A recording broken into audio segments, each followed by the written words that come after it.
Good morning, children. Welcome to NV Kishore Master Physics Channel. Today we discuss about the concept evaporation from the lesson heat. What is the definition of evaporation? The phase change from liquid state to gas that occurs at the surface of the liquid is called temperature. Here I mention a word that it is surface. Surface, top of the surface of the liquid. It takes place at the top of the surface of the liquid. It is most important when you write that it takes place at the top of the surface of liquid. So the definition is the phase change from liquid turns into gas, or the phase change from liquid state to gas that occurs at the surface of liquid is called evaporation. The next point is it takes place at all temperatures.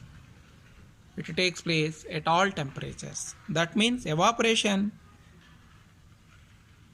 is done, have to be done in all temperatures. That means the phase change from liquid state to gaseous state, it occurs at surface of the liquid at any temperature. At any temperature. In all temperatures means at any temperatures. At any temperature, the process of evaporation is have to be done. The next point. That means 10 degrees, 20 degrees. At room temperature also, the process of evaporation is continuously going on. The next point is evaporation is a continuous process.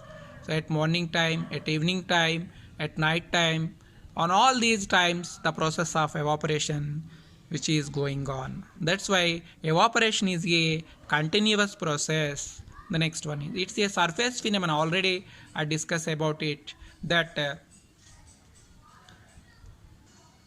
it is a surface phenomena. Already we discussed about it that the process of evaporation is always takes place above the surface of the liquid. That's why it's a surface phenomena. The fourth point is evaporation is a cooling process. How could we understand that the evaporation is cooling process? By a small example. While we are doing work, what happened? Our body, the temperatures of our body rises. Then we feel very uncomfortable. At this time, by coming sweats from our body, by this we feel cool.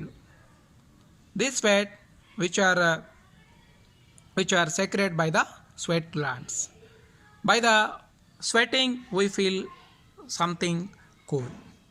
If there is no sweat, then the temperatures which are rises more and more, then it is very difficult to doing that work.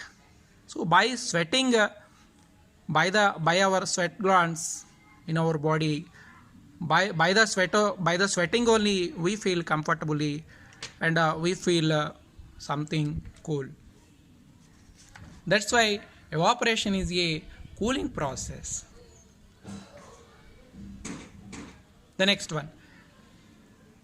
Evaporation depends upon, sometimes in examinations when they ask on which factors the evaporation is depends.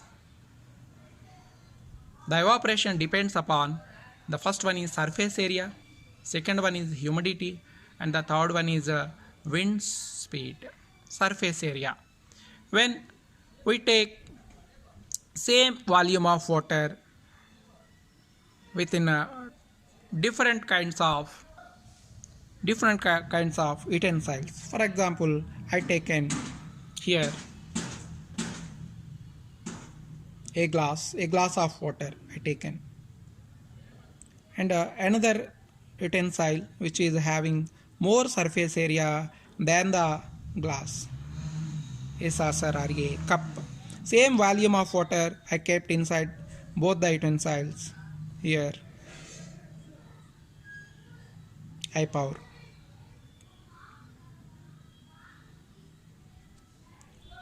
After some time, the water which is evaporated very faster, and I collect the both the water inside both utensils, then it has less water than the glass of water because it has more surface area. That's why in the saucer, the water which is evaporated very faster after some time. So this shows that the process of evaporation depends upon surface area also, and humidity. Humidity means the water vapor present in the air is called humidity. For example, the water vapor which is present more in the atmosphere, then the clothes or which is very slowly they are dried. When the humidity is less, then our clothes which are immediately dried and they dried very faster. So humidity is also one of the factor. It influences the process of evaporation. The next one is wind speed. When the wind is blow very faster, then our clothes they are very dried faster. If the wind is if there is no wind, then our clothes get dried very slowly. So the process of evaporation, the evaporation depends upon surface area, humidity, and wind speed. Here once again I write here the wet clothes. Some more examples I write here to understand the process of evaporation, that are the wet clothes are dry when we kept them outside under the sunlight. It is a common example to understand the process of evaporation takes place. Our clothes get dried when we place them under the sunlight. And also, salt is prepared by evaporation of seawater. Evaporation of seawater, the salt we have to collect and we separate the seawater from the sea and collect them separately, and they exposed under the sunlight. What happened after some days? We collect some salt crystals from the seawater by the process of evaporation. It is also one of the best example to understand the evaporation. And also, cooling of water in earthen pots. In summer, what we can do? We collect some water with the earthen pots. The water inside the earthen pots, even summer, they are very cool. Because of the process of evaporation takes place around the earthen pots. Because of this only, the water is very cool. We get cool water from the earthen pots even summer. What is the reason? That the evaporation takes place at the surface of the earthen pot around it. Because of this only we get the water which is very cool even in the summer. The next example to understand the process of evaporation is the spirit or perfume. These are quickly evaporated when open the lids of them or lids of the bottles for long time because of evaporation.